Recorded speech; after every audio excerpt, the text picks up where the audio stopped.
So the next topic is principle of superposition, means total force due to a number of charges. উপৰিপাতন বা অধ্যাৰোপণৰ নীতি. So columns লয়ে আমাক কি দিছিল যে এটা চাৰ্জৰ ওপৰত আন এটা চাৰ্জে এপ্লাই কৰা electrostatic force. Okay, so the force on a certain charge due to a large number of other charges can be obtained by the application of this principle of superpositions. Means আগতে পাইছিলোঁ ধৰা Q1 charge আছিল Q2 charge আছিল. So Q2 Q1 ৰ ওপৰত apply কৰা force হওক বা Q1 Q2 ৰ ওপৰত এপ্লাই কৰা ফ'ৰ্চ হওক সেইটো আমি পাইছিলোঁ অকল দুটা চাৰ্জ. কিন্তু এবাৰ এটা অকল Q1 ৰ ওচৰত এটা নাথাকি যদি তাতকৈ বেছি থাকে তেতিয়া অবভিয়াছলি Q2 ইয়াৰ ওপৰত এটা ফ'ৰ্চ এপ্লাই কৰিব, আন এটা চাৰ্জ ইয়াৰ ওপৰত এটা ফ'ৰ্চ এপ্লাই কৰিব, এইটোও ইয়াৰ ওপৰত এটা ফ'ৰ্চ এপ্লাই কৰিব. চ' প্ৰত্যেকে যদি ফ'ৰ্চ এপ্লাই কৰিব ধৰ ইয়াৰ ফ'ৰ্চটো নাম F13, ইয়াৰটো F12 আৰু ইয়াৰ 14. চ' যিটো টোটেল ফ'ৰ্চ ইয়াৰ ওপৰত এপ্লাই হোৱা টোটেল ফ'ৰ্চটো দিয়া হ'ব তোমাৰ এনেকৈ.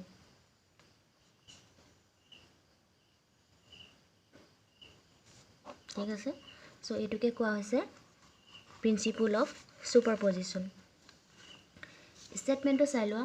that it states that all the charges when placed near each other behave independent of each other and the net force on one charge due to all other charges is equal to the vector sum of all forces on that charge by the other charges. আধানৰ নিকায় এটাত, নিকায় means system, নিকায় এটাত যিকোনো এটা নিৰ্দিষ্ট আধানৰ ওপৰত প্ৰযুক্ত মুঠ বল প্ৰতিটো আধানৰ দ্বাৰা প্ৰযুক্ত বলৰ ভেক্টৰ যোগফলৰ সমান. So ইয়াৰ এক্সপ্ৰেছন দেখাৰ লগে লগে তোমালোকে বুজি পাবা যে প্ৰিন্সিপলটোনো কি. So first let us consider a system of charges Q1, Q2 and Q3. বুজিব সহজ হ'ব কাৰণে মই অলপ সৰহকৈ চাৰ্জ নলৈ তিনিটা চাৰ্জ লৈছোঁ ধৰা. So force on charge Q1 due to the other two charges Q2 and Q3 can be obtained by vector addition of the forces due to each one of these charges. তুমি Q1 charge লৈছা, Q2 charge লৈছা আৰু Q3 charge লৈছা. তিনিওটা ইটোৰ সিটোৰ পৰা এটা এটা ডিষ্টেঞ্চত আছে. ঠিক আছে, ইয়াৰ পৰা ইমান ডিষ্টেঞ্চত আছে আৰু ইহঁত দুটাৰ মাজৰ ডিষ্টেঞ্চটো ধৰা R13. বুজিব সহজ হ'ব কাৰণে লৈছোঁ 12 আৰু 13 হিচাপে. চ' এতিয়া কথাটো কি হ'ল ধৰা এটা পাৰ্টিকুলাৰ পইণ্ট অ'ৰ পৰা ইহঁতৰ যিটো দূৰত্ব distance R1, R2, R3. So' principle of সুপাৰপজিশ্যনে কি কৈছে বা কলমছ লৈ কি কয় যে এটা চাৰ্জৰ ওচৰত আন এটা চাৰ্জ থাকিলে ইটোৱে সিটোৰ ওপৰত ফ'ৰ্চ এপ্লাই কৰে. চ' সুপাৰপজিশ্যন প্ৰিন্সিপলে কৈছে যে Q1 চাৰ্জৰ ওপৰত ফাৰ্ষ্ট Q2 চাৰ্জে এটা ফ'ৰ্চ এপ্লাই কৰিব. ধৰা হ'ল এইটো ডিৰেকশ্যনত ফ'ৰ্চ এপ্লাই কৰিছে F12. চ' নেক্সট Q2 Q1 ৰ ওপৰত এবাৰ নেক্সট ফ'ৰ্চ এপ্লাই কৰিব ধৰা এইটো ডিৰেকশ্যনত F13. So here the resultant force means total force on the charge Q1 can be given by this line. A2 F1 suppose. So a F1 total force আমি পাব পাৰো এই দুটা ফোৰ্সৰ ভেক্টৰ এডিশনৰ দ্বাৰা. ভেক্টৰ এডিশন তোমালোকে ফাৰ্ষ্ট ইয়াৰত পাই আহিছা. A vector and B vector. ইয়াৰ যেটো ৰিজাল্টেন্ট ডাল কিহে দিয়ে তোমাৰ সদায় তাৰ ডায়াগোনাল ডালে দিয়ে. R vector equal to A vector plus B vector. So একেই পদ্ধতিৰে এটা প্ৰসেস একেটা প্ৰসেসৰে আমি টোটাল ফোৰ্সটো কেনেকৈ পাব পাৰো F1 vector plus F13 vector. This is the principle of superposition. So Q1, Q2, Q3 আধানৰ নিকায় এটা ধৰা হ'ল Q1 ৰ ওপৰত Q1, Q3 আধানে প্ৰয়োগ কৰা মুঠ বল উলিয়াব লাগে. ঠিক আছে so if F12 is the force on Q1 charge due to the Q2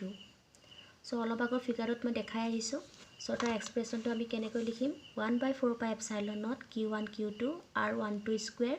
R12 cap so similarly in the same way the force on Q1 due to Q3 denoted by the F13 can be written as F13 equal to 1/4 pi epsilon naught Q1 Q3 R13 square R13 cap where R13 and R12 is the distance between the charges Q1 Q2 and Q3 so the total force F1 this total force F1 can be obtained by the vector addition of these two charges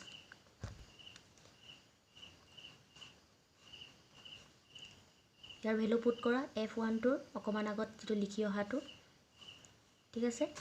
so এবাৰ ধৰা হল মই তিনটা প্ৰথমতে charge লৈছিলো এটা দুটা তিনটা লৈছিলো এবাৰ তিনটা নলৈ যদি তাত n number of charge থাকে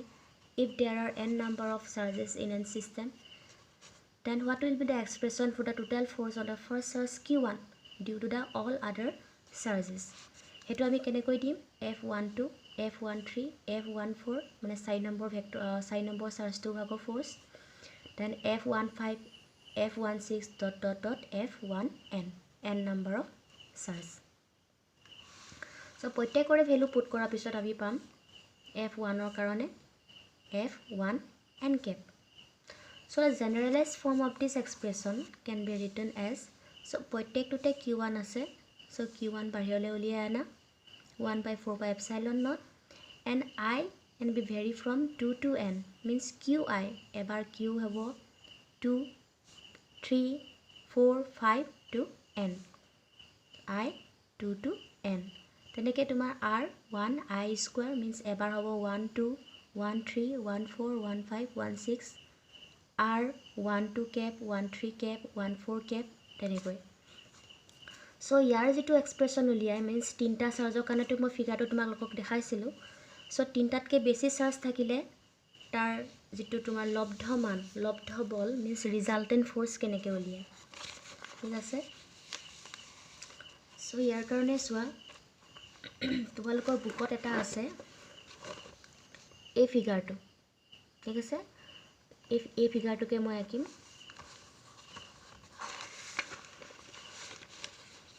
so ইয়াত কি কৈছে